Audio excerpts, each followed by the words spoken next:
হ্যাঁ, আজকে যে টপিকটা রয়েছে সেই টপিকটা অগ্রিম আভাস দিয়েছিলাম। তো আজকে সেই সংক্রান্ত বিষয়টা একটু আমরা ডিটেলসে জানবো যে প্রশ্ন কোথা থেকে হয়, কীভাবে আসে। তো আজকে আমরা যেটা দেখেছি সেটা দেখা যাক কতটা এগিয়ে নেওয়া যায়। তো আমাদের যে কনস্টিটিউশন অফ ইন্ডিয়া, ভারতের সংবিধান যেটা রয়েছে, কনস্টিটিউশন অফ ইন্ডিয়া ভারতের সংবিধান। তো ভারতের সংবিধানের আমাদের ভারতের সংবিধানের যে 7 নম্বর শিডিউল রয়েছে, 7 নম্বর শিডিউল, সেভেন শিডিউল। তো 7 শিডিউলটা কি বলছে না, তো division of power. Division of power মানে হচ্ছে পাওয়ারের ভাগ, পাওয়ার ভাগ। তো এই কনসেপ্টটাই আমরা পরবর্তীতে ডিপিএসপি হিসাবে যাবো পরবর্তীতে। তো এখানে ডিভিশন অফ পাওয়ার্স, কাদের মধ্যে পাওয়ার্সটা ভাগ করছে। তো বলছে যে লেজিসলেটিভ সাবজেক্ট, আইন শৃঙ্খলাবাচক সাবজেক্ট, আইন শৃঙ্খলা।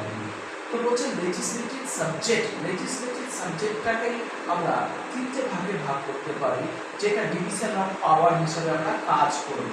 কেন আমরা ডিভিশন অফ পাওয়ারটাকে দেখব ইন ডিটেলসে। তো প্রথমেই বলছে লিস্ট 1 এ রয়েছে ইউনিয়ন লিস্ট। ইউনিয়ন মানে হচ্ছে কেন্দ্রীয় সরকার,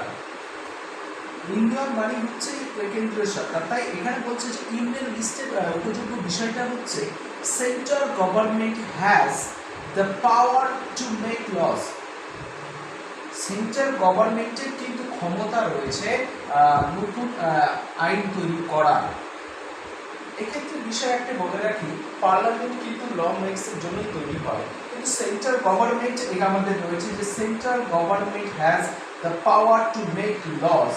তো সেন্ট্রাল গভর্নমেন্ট এখানে ইউনিয়ন লিস্টের পাওয়ারটা তৈরি করছে, আইনটা তৈরি করছে ইউনিয়ন লিস্টের ক্ষেত্রে। তো সাবজেক্ট যে বিষয়টা রয়েছে, সেই বিষয়টা কি কি হিসেবে ভাগ করা যাবে আমরা কিছুক্ষণ পরে দেখব। তো বলছে যে অরিজিনালি যখন লেখা হয়েছিল, যখন ভারতীয় কনস্টিটিউশন ফর্ম হয়েছিল, তখন অরিজিনালি ছিল সাবজেক্ট হিসাবে 100টি।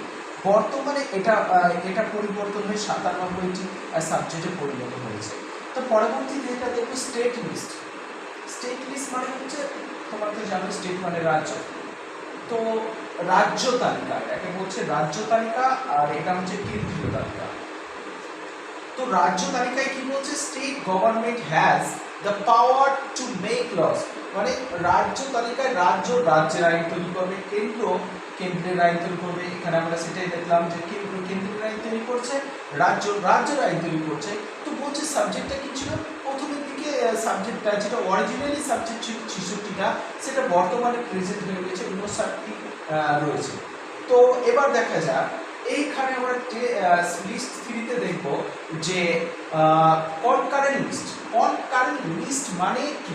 কনকারেন্ট লিস্ট মানে হচ্ছে যুগ্ম তালিকা, যেটা আমরা শিক্ষা বলে থাকি, এডুকেশন, সেটা কিন্তু যুগ্ম তালিকার অন্তর্ভুক্ত রয়েছে। তো বলছে central government plus state governments have power to make laws.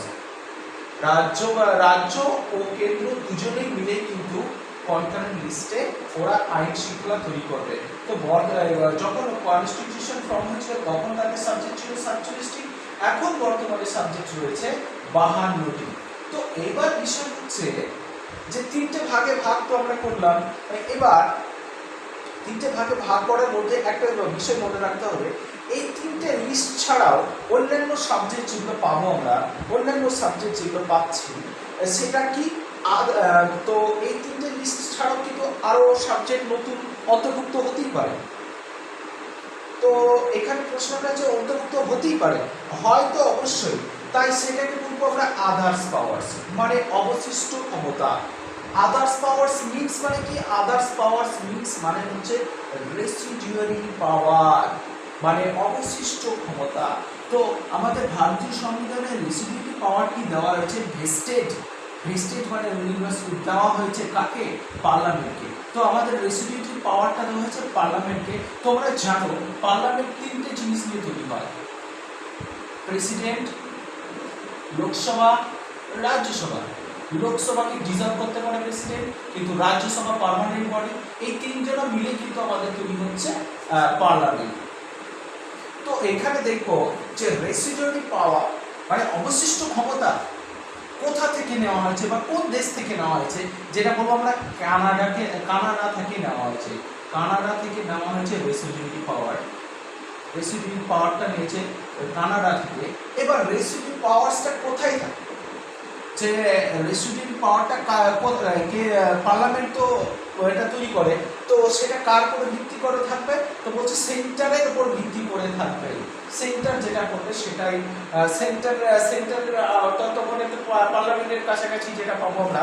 তো এই যে রেসিডুয়ারি পাওয়ারটা আমরা পাচ্ছি কোথায়, সেন্টারে। আর আমরা ইউএসের ক্ষেত্রে দেখবো সেটা রেসিডুয়ারি পাওয়ারটা রাজ্যের মধ্যে দেওয়া হয়েছে, স্টেটের মধ্যে দেওয়া হয়েছে।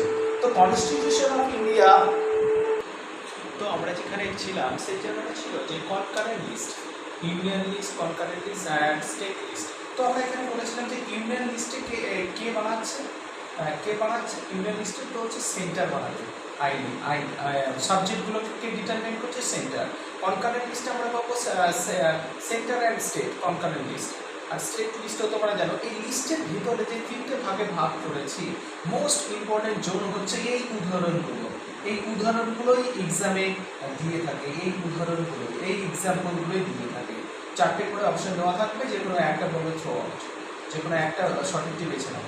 তো বলছে ইন্ডিয়ান লিস্টের মধ্যে কোনটা পড়ছে, ডিফেন্স সেক্টর। ডিফেন্স সেক্টর পড়ছে ইন্ডিয়ান লিস্টের ক্ষেত্রে ব্যাংকিং সেক্টর, ফরেন অ্যাফেয়ার্স মানে বিদেশ মন্ত্রণালয়, কারেন্সি মুদ্রা আর কমিউনিকেশন। এছাড়াও রয়েছে এইগুলো হচ্ছে ইম্পর্টেন্ট জোন, যেটা এক্সামে বারে ফিরে আসে। তারপরে হচ্ছে কনকারেন্ট লিস্টের ক্ষেত্রে পাবো আমরা এডুকেশন। তোমরা জানো এটা এডুকেশনটা খুব দেয় পরীক্ষাতে এডুকেশনটা। তারপরে ফরেস্ট পাবো আমরা কনকারেন্ট লিস্টের বা যুগ্ম তালিকা। ট্রেড, অ্যাডাপ্টেশনটাও পাচ্ছি আমরা কনকারেন্ট লিস্টের ক্ষেত্রে। স্টেট লিস্টে কি পাবো, পুলিশ। স্টেট লিস্টে পুলিশ পাচ্ছি, এগ্রিকালচার, ইরিগেশন। তো এই লিস্টগুলো খুব ইম্পর্টেন্ট। তাছাড়া আমরা দেখতে পাবো যে ভারতীয় সংবিধান সংশোধন 42তম সংশোধন, তোমরা জানো 42তম সংশোধনকে বলা হয় মিনি কনস্টিটিউশন অফ ইন্ডিয়া। তো 42তম সংশোধনে কি বলা হচ্ছে, 42তম সংশোধনে বলা হচ্ছে 1976 সালে যেটা হয়েছিল, বলছে 5 subjects were transferred from state to concurrent list. বলছে যে 5টা বিষয় রয়েছে, সেই 5টা বিষয়টা স্টেট থেকে ডাইরেক্ট কনকারেন্ট লিস্টে নিয়ে যাচ্ছে। তো এইখানে এই বিষয়টা খুবই ইম্পর্টেন্ট।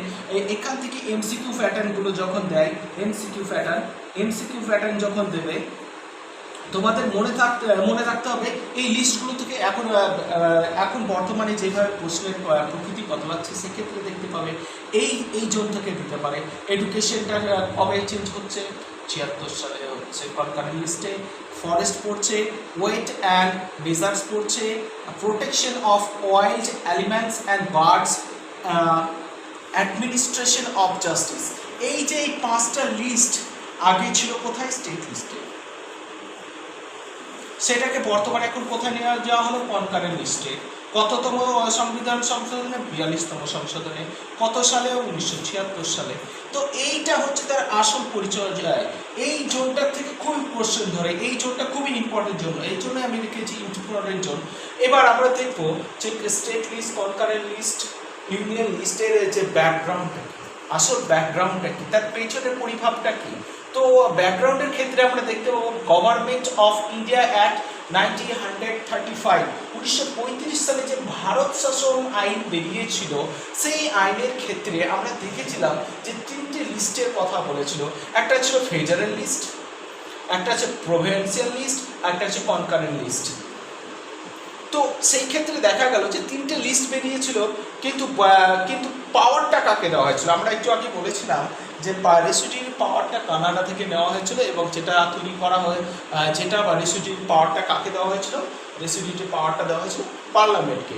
তো এইখানে কি বলছে, residuary power were not given were not given to the federal legislature. তো অবশিষ্ট ক্ষমতা ওরা কিন্তু ফেডারেল স্ট্রাকচারকে দেয়নি। ফেডারেল স্ট্রাকচারকে যদি দিয়ে দিত তাহলে জানতে যে ভারত তখন স্বাধীন হয়ে যেত।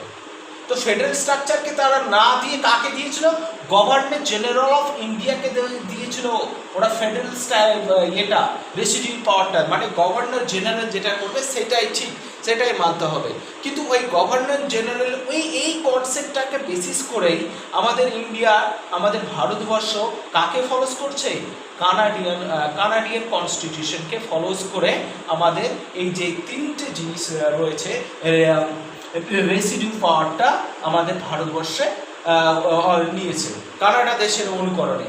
কারণ আমরা একটু আগে যে ব্যাকগ্রাউন্ডটা দেখলাম, সর্বোপরি বোঝা গেল যে ভারতবর্ষের গভর্নমেন্ট অফ ইন্ডিয়া একটা যে তিনটে লিস্টের কথা বলেছিল, সেই ক্ষেত্রে কিন্তু আমাদের গভর্নর জেনারেলকে রেসিডিউটিভ পাওয়ারটা দেওয়া ছিল। সেই জন্য এটাই ছিল তৎকালীন ব্যাকগ্রাউন্ড। আর আমরা এখন বর্তমানে যেটা কানাডিয়ান কনস্টিটিউশনকে অনুসরণ করে ভারতবর্ষের এই রেসিডিউটিভ পাওয়ারটাকে আলোচনা করেছি।